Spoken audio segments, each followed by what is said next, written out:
Hello everyone, let me start with exercise 3.6 la fourth sum பார்க்கலாம். Which rational expression should be subtracted from ஒரு term கொடுத்திருக்காங்க to get 3 divided by x squared minus 2x plus 4. இதோ ஒரு rational expressionனை நம்ம இந்த termலேருந்து subtract பண்ணும்போது நமக்கு இது கிடைக்குதுன்னு சொல்லியிருக்காங்க. ஸோ ஃபஸ்ட்டு கொஷினை நீங்கள் நல்லா ரீட் பண்ணி பார்த்தீங்கன்னா தான் உங்களுக்கு என்ன பண்ணணும் அப்படின்றது தெரியும். சப்ராக்டட் ஃப்ரம்னு நம்ம கொடுக்குற எந்த டேர்மையுமே நம்ம ஃபஸ்ட்டு தான் போடுவோம். ஸோ ஃபஸ்ட்டு இதை போட்டுக்கலாம். ஸோ இது இங்கே வந்து எந்த டேர்ம்ஸும் கொடுக்காதனால நானாக வந்து எழுதியிருக்கேன். ஸோ நம்ம லெட் அப்படின்னு போட்டு எழுதிக்கலாம். Let p of x is equal to இந்த டேர்ம் எழுதியிருக்கேன். சப்ராக்டட் ஃப்ரம் தான் நமக்கு தெரியாது, எந்த டேர்ம் வச்சு நம்ம பண்ணுறாங்க அப்படின்னு நமக்கு தெரியாது. ஃபஸ்ட்டு இந்த டேர்ம் எழுதியாச்சு. அந்த ரேஷனல் எக்ஸ்பிரஷனை தான் இப்போ நம்ம கண்டுபிடிக்க போகிறோம். ஸோ அதை கியூ ஆஃப் எக்ஸ்னு வச்சுக்கிட்டேன். டு கெட் அந்த ஆன்சரையும் நமக்கு கொடுத்துட்டாங்க. 3/x square minus 2x plus 4ன்ற ஆன்சரை கொடுத்துட்டாங்க.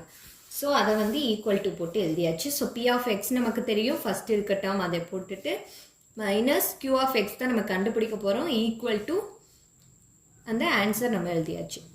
இப்போது q ஆஃப் எக்ஸுன்ற டேர்ம் வந்து மைனஸ் q ஆஃப் எக்ஸ்ன்னு இருக்குது. ஸோ இதை இந்த பக்கம் சேஞ்ச் பண்ணிவிட்டு இதை இந்த பக்கம் கொண்டு வந்துடலாம். ஸோ அப்போ இது இந்த பக்கம் ப்ளஸ் ஆகிடும், q ஆஃப் எக்ஸ்ன்னு ஆகிடும். இது இந்த பக்கம் வரும்போது மைனஸ் ஆகிடும். நான் அதை தான் இப்படி எழுதியிருக்கேன். q of x is equal to இந்த டேர்ம் அப்படியே வச்சுக்கிட்டோம். இந்த 3 divided by x square minus 2x plus 4 நம்ம மைனஸில் கொண்டு வந்துட்டோம். ஸோ இப்போ டினாமினேட்டர் பாருங்கள், டினாமினேட்டர் ரெண்டுமே வேறு வேறு மாதிரி இருக்குது. இங்கே எக்ஸ் க்யூப் இருக்குது, இங்கே எக்ஸ் ஸ்கொயர் டேர்ம்ஸ் இருக்குது. ஸோ இதை இங்கேயும் கிராஸ் மல்டிபிள் பண்ணோம். இதை இங்கே பண்ணியிருக்கேன்னா இங்கே இந்த டேர்ம் எழுதிட்டோம், இதை அதே மாதிரி இந்த டேர்மோட எழுதிட்டோம். டினாமினேட்டர் காமனாக போட்டாச்சு. அடுத்து என்ன பண்ணணும் அப்படின்னா இந்த ரெண்டு டேர்மையுமே உள்ளே நம்ம மல்டிபிள் பண்ணுவோம். இந்த ஸ்டெப் நல்லா கவனிங்க. ஃபஸ்ட்டு எக்ஸ் ஸ்கொயர்டை பண்ணுறோம். எக்ஸ் ஸ்கொயர்டை பண்ணுங்கள். X power 4 minus 2x x cube, ஏன்னா இங்கே ஒரு எக்ஸ் இருக்குது, இங்கே ஒரு எக்ஸ் ஸ்கொயர்டு இருக்குது. ஸோ மைனஸ் 2x க்யூப்னு வரும். Then x squared into 4, so 4x squared. அது மாதிரி ஒவ்வொரு டேர்மையும் நம்ம பண்ண போகிறோம். இப்போ 6xோட பண்ணும்போது 6x க்யூப் ஆயிரும். தென் மைனஸ் 12x ஸ்கொயர்ட், ஏன்னா இங்கே ஒரு எக்ஸ் இங்கே ஒரு எக்ஸ் இருக்குது. So x squared. Then 6x into 4 24x. அதே மாதிரி 8 பண்ணணும். 8 பண்ணும்போது 8x ஸ்கொயர்ட் மைனஸ் 16x தான் இருக்குது. So minus 16x plus 32. தென் இந்த டேர்மோட பண்ணுங்கள். மைனஸ் 3x க்யூப் மைனஸ் 24 எழுதிட்டேன்னா இப்போ இது மேலே இருக்கிறது ஃபுல்லாக நம்ம உள்ள மல்டிபிள் பண்ணி ஒரு பெரிய டேர்ம் கண்டுபிடிச்சி வச்சுருக்கோம். இப்போ இதை சால்வ் பண்ணலாம். ஃபஸ்ட்டு எக்ஸ் பவர் 4 எத்தனை இருக்குன்னு பாருங்கள். எக்ஸ் பவர் 4 ஒன்றே ஒன்று தான் இருக்குது. ஸோ அதை நம்ம அப்படியே வச்சுக்கிறோம். எக்ஸ் க்யூப் எத்தனை இருக்குன்னு பாருங்கள். இங்கே ஒன்று இருக்குது, இங்கே ஒன்று இருக்குது, இங்கே கீழே ஒன்று இருக்குது. ஸோ ஃபஸ்ட்டு இது ரெண்டையும் பண்ணலாம். மைனஸ் 2 இருக்குது, இங்கே ப்ளஸ் 6 இருக்குது. ஸோ மைனஸ் பண்ணோம் அப்படின்னா நமக்கு 4x க்யூப்னு கிடைக்கும்.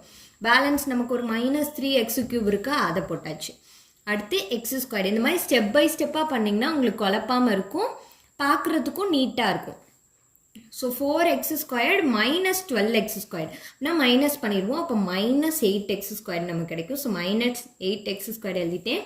இன்னொரு எக்ஸ் ஸ்கொயர்டு இங்கே இருக்குது. ஸோ அதையும் எடுத்து எழுதியாச்சு. அடுத்து எக்ஸ் பாருங்கள். இப்போ இந்த டேர்ம் ஃபுல்லாகவே நம்ம சிம்பிளிஃபை பண்ணிட்டோம். இதையும் எழுதிட்டோம். இப்போ 24x இருக்குது, மைனஸ் 16x இருக்குது. ரெண்டையும் மைனஸ் பண்ணுங்கள். ப்ளஸ் 8x நமக்கு கிடைக்கும். ஸோ 8x எழுதியாச்சு. தென் இந்த கான்ஸ்டன்ட் டேர்ம் இருக்குது, இதை ரெண்டையும் மைனஸ் பண்ணும்போது நமக்கு ப்ளஸ் 8 கிடைக்கும். ஸோ மொத்தமாக நம்ம சால்வ் பண்ணி இப்போ ஓரளவுக்கு கொண்டு வந்துட்டோம். இங்கே மைனஸ் 8x ஸ்கொயர் இருக்குது, இங்கே ப்ளஸ் 8x ஸ்கொயர் இருக்குது. ஸோ நம்ம அப்படியே கேன்சல் பண்ணிக்கலாம். இப்போ எக்ஸ் பவர் 4 எழுதியாச்சு.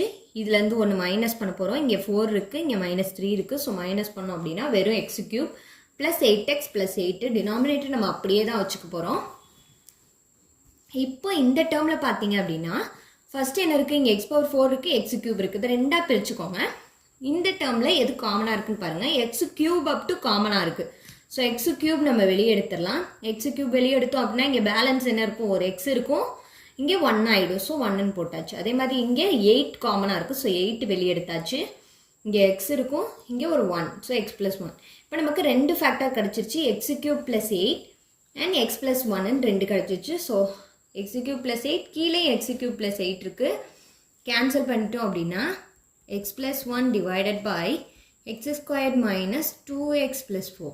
We get the answer. இதோட நோட்ஸ் உங்களுக்கு வேணும்னா டிஸ்கிரிப்ஷன்லையும் ஃபஸ்ட் கமெண்ட்லேயும் கொடுக்குறேன், செக் பண்ணிக்கோங்க. Support and follow for more videos. Thank you.